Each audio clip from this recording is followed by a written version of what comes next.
18 de janeiro de 2021, o primeiro lote, com 158 mil doses da vacina Coronavac, chega ao estado. Dona Domingas da Silva foi a primeira sumatogrossense vacinada contra a Covid. Ela está com 95 anos, mora em Sidrolândia, na aldeia Tereré. Graças a Deus, eu não senti nada e estou aqui no meio dos meus netos, meus filhos, filha, bisnetos, olha, na minha riqueza, graças a Deus. Na semana que a vacinação começou, o estado contabilizava mais de 2.600 mortes pela Covid. 600 pessoas estavam internadas, 260 em UTIs. No hospital referência no atendimento à doença, 90% dos leitos estavam ocupados. Eu me recordo que a vacina chegou em janeiro e nós tínhamos passado em dezembro uma situação muito ruim, uma nova variante. Foi um dos poucos momentos em que nós chegamos a anunciar que não conseguíamos mais receber pacientes, pacientes que precisavam de ventilação mecânica. Aí veio essa esperança de um imunizante que, embora tenha sido produzido em um ano, que isso mostra a magnitude do ser humano, conseguiu se unir em rede e produzir. Então foi bastante simbólico aquele momento e tem mostrado que, graças à união não só dos profissionais, dos cientistas, nós conseguimos sim vencer essa pandemia. Era o segundo ano do segundo mandato do ex-governador Reinaldo Azambuja. A vacina era uma luz no fim do túnel, a esperança de retorno à normalidade. A gente não conhecia o vírus, Esse que foi o grande desafio. Conviver com um vírus que você não tinha medicamento, que tinha um alto grau de contaminação, quer dizer, muitas pessoas contaminadas ao mesmo tempo. Se liberasse todo mundo para estar na normalidade, o colapso total. Nós chegamos um momento em que nós recebemos pacientes de outros estados. Chegou um momento que nós tivemos que mandar pacientes do Mato Grosso do Sul para outros estados devido ao volume de pessoas infectadas ao mesmo tempo e não tinha equipamento.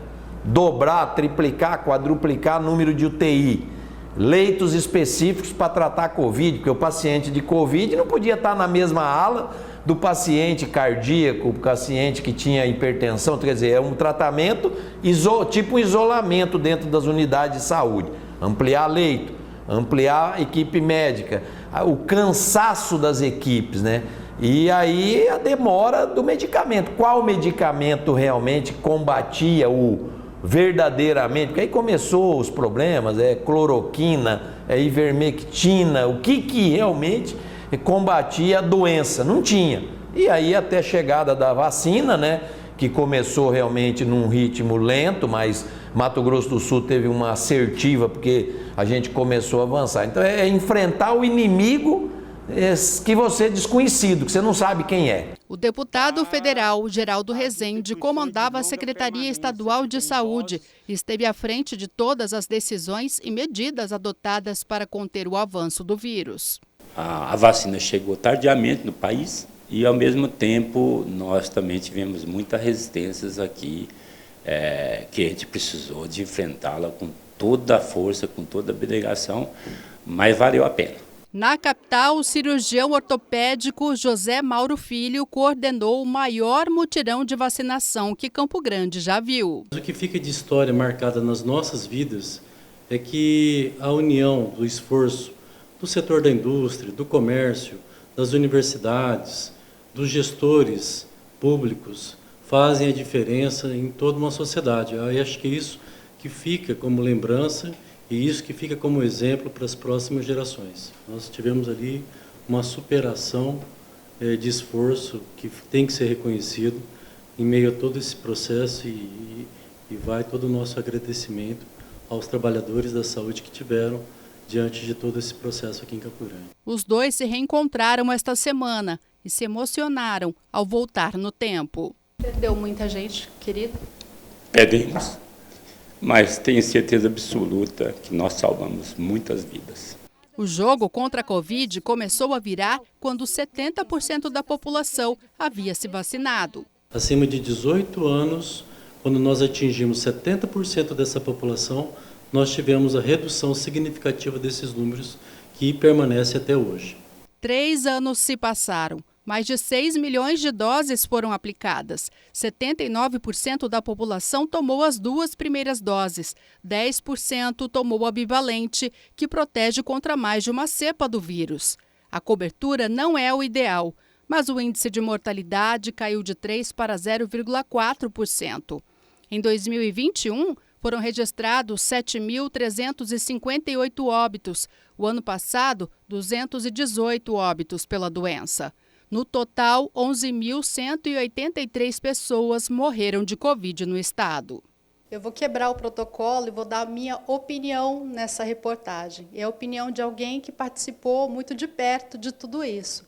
Nós, profissionais da imprensa, não paramos um único dia durante a pandemia.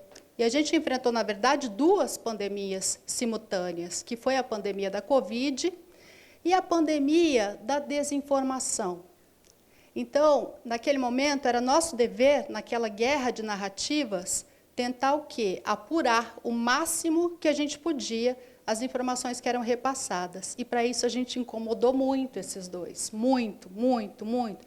Todos os dias a gente ligava, todos os dias a gente queria saber qual que era o próximo passo, o que estava acontecendo. E a gente queria não só saber, mas registrar tudo isso para tentar tranquilizar a população. Esse era o nosso dever naquele momento. Então, eu queria aproveitar essa oportunidade, mas também para agradecer a vocês pelo entendimento que vocês tiveram naquele momento de qual que era o nosso papel, que a gente estava mais ali para ajudar do que para atrapalhar, que poderia dar a entender, né, do tanto que a gente incomodou.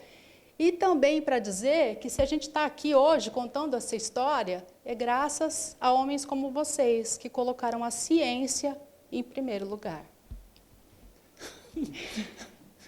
Isso foi importante.